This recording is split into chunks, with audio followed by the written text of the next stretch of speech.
All right, so I'll try to make this quick. I'm running out of space on my camera. Anyway, today, long story short, so I posted a video about saving your content away from the social media platform. So TikTok went down for a couple of days. People's heads literally were lit on fire. Um, you can search the internet for that, but it's not a good thing to have. It's not a good thing just to save your videos, your content, and all that jazz on the social media platforms because, case in point, US politics can get in the way and those platforms can go belly up. At least those platforms, you can lose access to them. So I suggested that you save your content. And more than a few people asked me where to save that content because, yes, they do know to record on their phones, save them to a USB drive if their phones have that capability of even connecting to those, like interfacing with those devices. So that gave me an idea. Today, in this video, I am just going to talk to you about the various media that are out there, the ones that are easily accessible, the ones that you have to work a little harder for, and the ones that are just straight out paid. First one on the list, and I think might be the most common, is thumb drives. This is a thumb drive, and they've been around for a very long time. This particular one is a SanDisk, 64 gigs. Thing with this is the interface. Not a lot of phones have this particular interface, or zero phones have this particular interface. Your desktops, your laptops, even your laptops, they're going away from this. Take the MacBook Air. This one is a broken one, but look at that interface.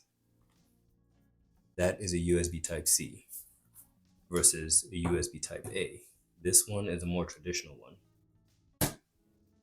This is a more traditional one. It has slower speeds, and apart from it taking up a lot of space in your device, that way, because you can only fit so many of these on the edge of a laptop and keep the form factor. You won't get too far. Because that's a really flat profile. Pop open the lid and you have literally no space. There's no space for you to fit that. It just doesn't work. So the manufacturers moved over to USB-C. And that did its thing for a while. And right now that's pretty much the standard that we have. So USB-A, standard USB, slower data speeds. All right. Now two, this is, I want to say, probably a third generation SSD. Third generation as in the form factor. So I'll come back to this. This is also a solid state drive. SSD means solid state drive. It just means that it's all flash memory, and that's the kind of memory where there's no spinning wheels. If you look at the old, I don't have one of those hard drives readily available, but if you look at one of the older hard drives, they're a little bit bulkier, they're heavier, and there's magnetic. Are they magnets? I don't remember that day in class. But yes, there are plates in there that the data is stored in sequence. Because of this SATA interface, it goes into a computer. It can go into a laptop that's not the MacBook Air size that I showed you, but your bulkier. I have one under the desk, but I'm not going to pull it out now. That goes into your bulkier hard drives.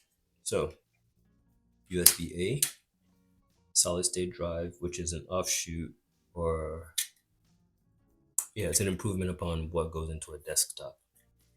We'll put that here. Not necessarily brand specific, but we're focusing on the interface. These transfer data at a considerably higher speed than the other ones that we have shown here. Anyway, this is a solid state drive. That's what that drive looks like. But the connector is what I'm more focused on. This is a USB Type C. Some iPhones, some major Androids, the Samsung, and a few other phone manufacturers have adopted this, which is a good thing because if I have a hard drive like so, I could plug this into the end, plug this part into the phone, and I have an external data source or external place where I can dump my data. Talking about that, This one won't necessarily work for your mobile phones, especially if you're shooting on the fly. If you want to dump your data, if you want to dump your images, your videos, and stuff like that in a hurry, you won't be able to use this without an adapter. You can get away with this using an adapter, USB Type A, because there's converters from USB Type A to USB Type C. Those are good. Okay, so getting back to this, as far as your as far as your physical media goes, your physical tangible media that you can not make squeak, but that you can touch and physically connect to your devices. This pretty much covers it. There's other ways to do it, but those are technical where you have your media transmitting to a device that captures the video, there's audio, stores it on a server. All that stuff is great, but it costs a little bit more. You can't just get up and do it. You know what I mean? But as far as that goes, your USB drives, your hard drives, those are a little more closer to home where you can access them a little more easier. So we're done with those. Of these physical ones, the my favorite I would say would be the SSD. This particular one because of the USB-C connector. You can connect this to almost anything and everything as long as the drive here is formatted to be compatible with that end device, whether it's your camera or your phone. They just need to be compatible. And you can you can upload, you can upload from your phone onto the device.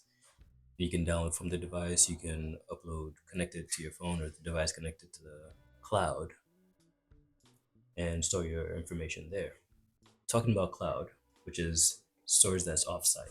Let's call it offsite for offsite as in it's not on your physical device. That there's a lot of ways you could do that. Not every single one of them is free, but let's talk about the free ones. For anyone that has a Gmail account, do you know that you have 15 gigs of data by default?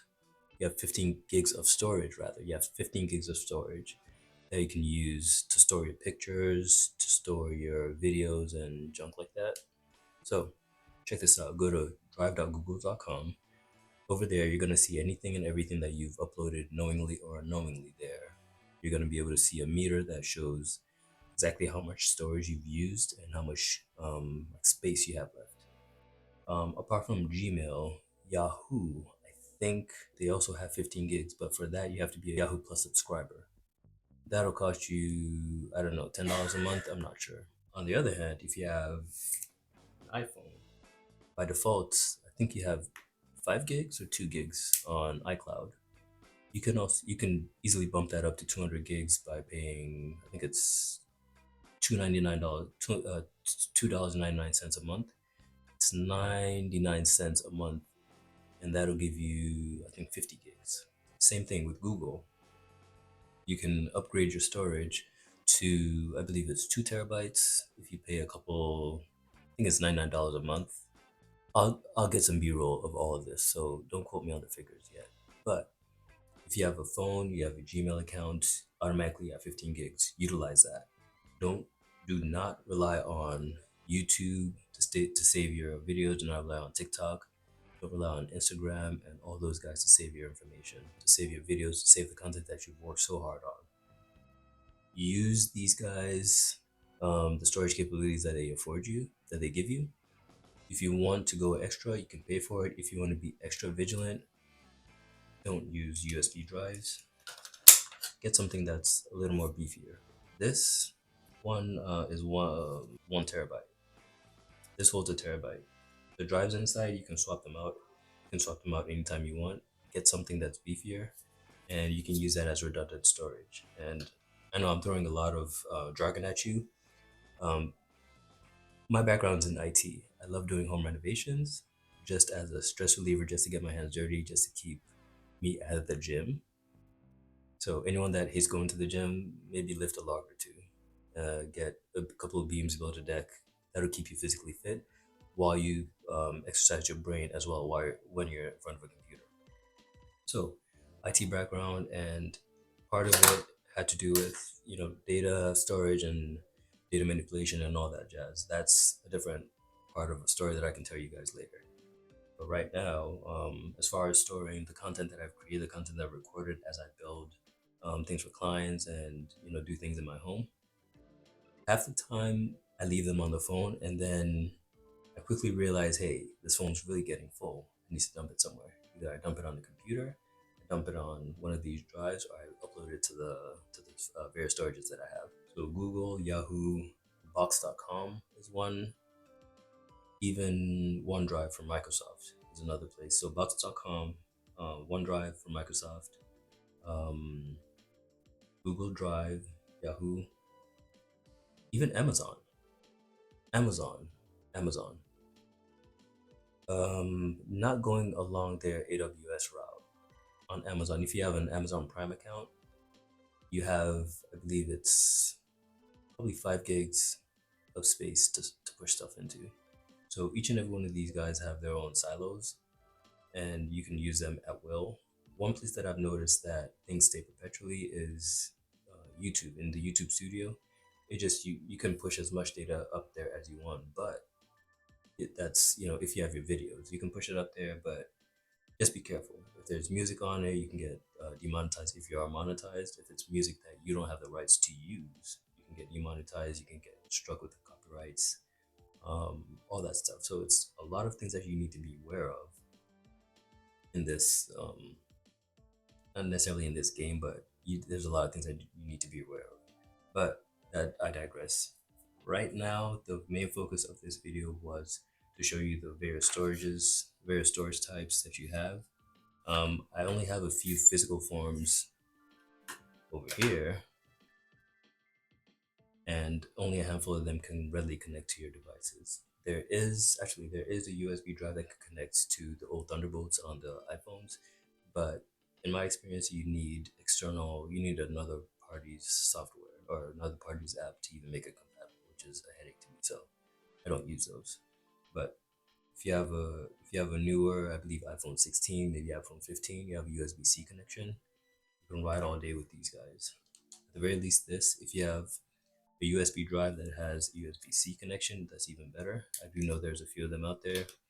If you have a SSD drive that doesn't have a SATA connection, or if you have a SATA drive or an SSD drive that has a SATA connection, but you have an adapter to USB-C, you can use that as well.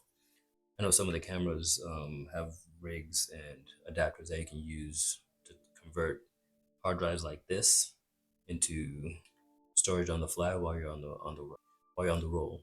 You can use all that stuff. So thank you for watching. I am gonna upload this as soon as I can.